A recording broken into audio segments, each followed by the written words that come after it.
human behavior perspective, it's just a bit weird.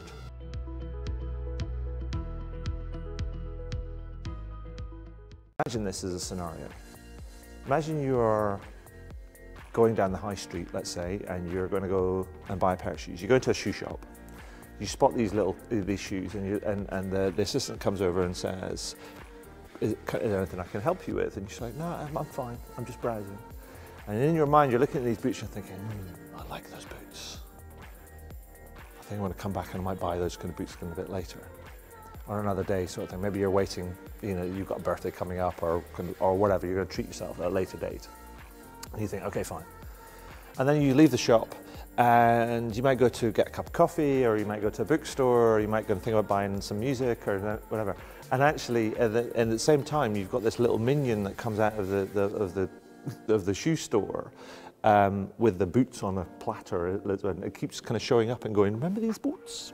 Would you like these boots? As you're trying to buy a coffee or trying to buy a book or whatever. And it's a bit like, that's just weird.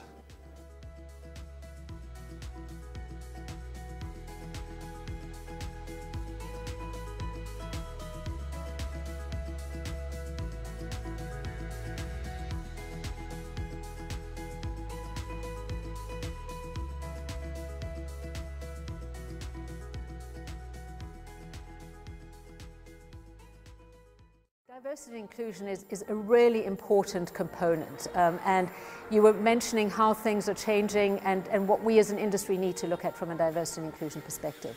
At Legg Mason, we see diversity and inclusion as absolutely core in terms of what we are doing. So we have a diversity and inclusion officer that we've appointed about a year ago on a global basis.